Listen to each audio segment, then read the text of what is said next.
If you're watching this video, you're probably wondering how to install one of these SnowAssist dash cams. So we're going to try and cover this in 10 minutes, go over everything you need to know to get one of these up and running. Now, before you install the dash cam, one thing you're going to need is an app called SnowAssist Install Track. So this is what it looks like. You can find it on Apple or Android. Once you install it, it's going to ask for a couple of permissions. If you don't have a login, reach out to us. We should be able to set up a login for you. If you're an installer who is doing this for different customers, you're going to need a different login for every customer. This app lets us associate the dash cam to the account and also gives you some basic information about if the install is working correctly. Once you've got the app, let's take a look at the dash cam and see what it comes with. So we've got the unit itself. You will be provided with an SD card that you're going to have to install. You will be provided with a SIM card that you're going to have to install. And both those go over here. And then there is a cover plate that is provided in a little bag with a couple of screws. That's that. Now, first thing, let's look at the wiring harness that comes with the dash cam. So first off, we've got this wiring harness here with a ground. Yellow is constant power and red is ignition. You don't have to use these fuse tabs. You can always cut these and put something else that works for you. 3 amps is sufficient for this dashcam application. Most customers, and what we recommend, is that you run this in an ignition only mode, i.e. both constant power and ignition should be spliced together and then be connected to ignition via a fuse. This way, the dashcam is only going to be operational when the vehicle's in ignition or running. It is not going to drain the battery. It's not going to be operational when the vehicle is off.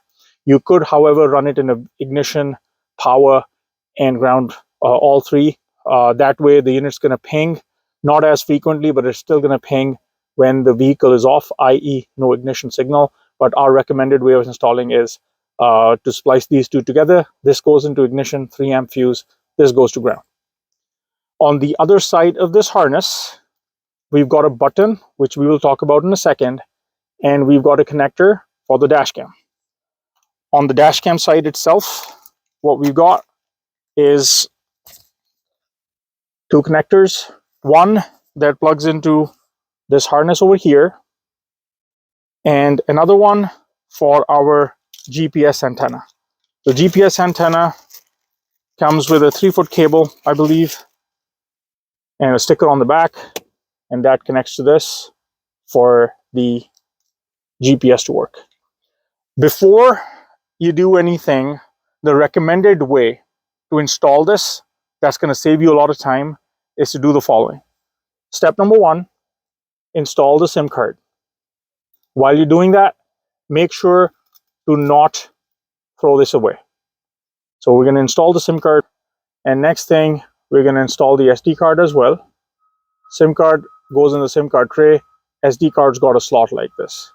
Once this is done, I would recommend just connecting the GPS unit like so and temporarily supply power and ground to this unit. Now, if you're doing multiple units, it might make sense to just have one hooked up to a battery like this. That way, while you're running the harness and doing all the miscellaneous things that you need to do, you could actually fire up the dash cam and let it do its thing while you're doing the install. So we're going to leave this plugged in for now, and we're going to look at how you're supposed to be running the wires.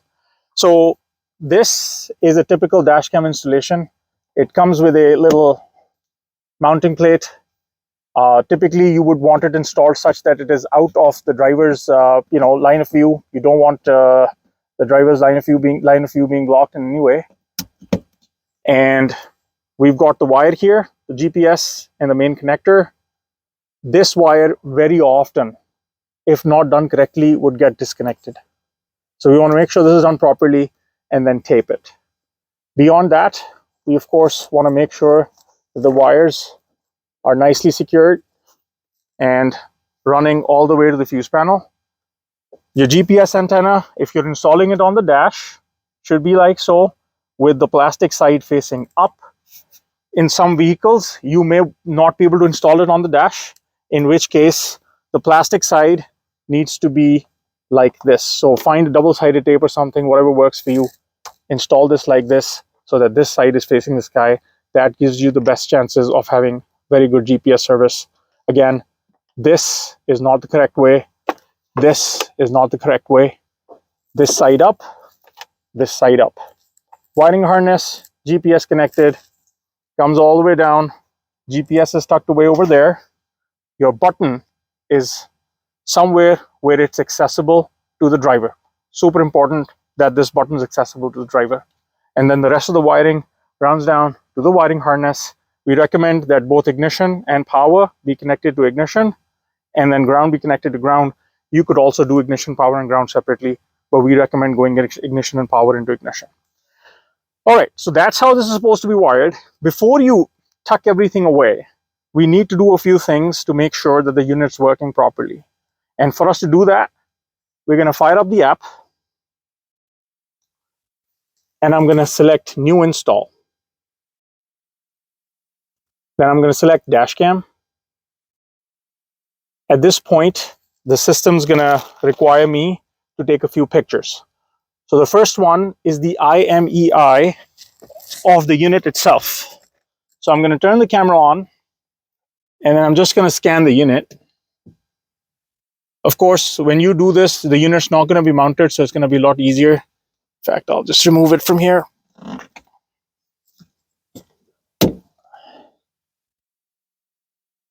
Do an IMEI scan. Done. Next, I'm just going to verify if it got the IMEI. Starts with a 3.5, ends with a 3.8. Looks correct. Then we're going to do the same with the SIM card. If we have shipped you a SIM card like this, that means we require a picture of it. So again, same thing.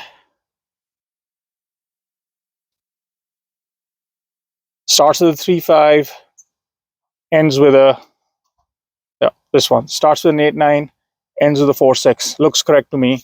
That's good. Now at this point, we can decide on how we want to configure the unit. At this, by now, you've probably already wired it up. So we're going to select if this is ignition and power separate, or if it is just power using ignition. So we're going to select the second option. Give it a vehicle name. I'll say truck 1. Does it have a master shutoff? Yes or no? How was the unit powered? So this is where you want to take a picture of the fuse panel, because we do want to see in our install and keep for records as well how the unit was powered. So I'm just going to take a picture here. Next, we want to see how and where the GPS receiver is located. For that, I'm going to take a picture of the GPS receiver. Next, we want to see if the GPS antenna is connected properly. So for that, I'm going to take a picture of this. It is a good idea to cover this with tape, just so that it doesn't accidentally move. So that's done. Next, we want a picture of the device as it's mounted. So I'm just going to mount this device back from a slightly different angle. So here we've got our device 1 and device 2 pictures. And then we've got the button. So we need a picture of the button as well. Button is located right here. I'm going to take a picture of that. Now it's asking for a picture of the vehicle in which it is installed. So this is just for easy identification. So I'm just going to do that right now.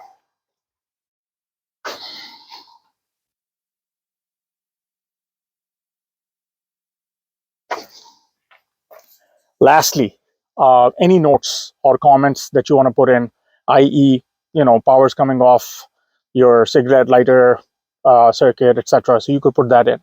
Now, before I hit the submit button, there's a couple of things that are worthy of noting. So this unit's been running for about 10 minutes now. So if we look at the lights, there's 3 lights on it. Blue is GPS, and blue solid means you've got a very good solid GPS signal.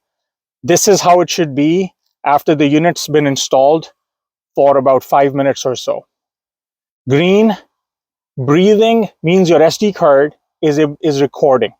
If this is not breathing green right now, like it is right now, then you might want to check the SD card or format it or give us a call, because this should be breathing green. Red is not very bright, but red solid means the network's good. Now, once the unit has all of this, that means we are ready to do a submit and essentially just see if everything worked correctly. So for that, what I'm going to do here is I'm going to hit the submit button. This install is no longer in progress, so I'm going to go to installs, and I see it here, truck 1. Everything's pending because we've just done the install. The app's actually going back to our server right now to get information on whether everything's working or not. At this point, if you hold down this button for 7 seconds, so I'm going to go 1, 2, 3, 4, 5, 6, 7. App version 422. So it's going to do a health check for you. And it will essentially tell you if anything's wrong at this point. All okay. All okay means your health check's good. All okay. Now at this point, I'm going to turn the ignition off. Wait for 30 seconds. If you have it hardwired to ignition only, then you don't have to wait for 30 seconds. But if you don't have it hardwired, then I'd wait for 30 seconds until we're going to turn it back on just by turning on key or ignition.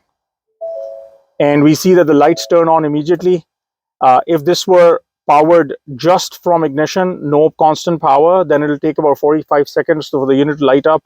If it were powered through ignition and constant power, then the unit should light up immediately. Now at this point, the unit's doing a check. It's doing a forward picture, it's doing a back picture, and a bunch of other things.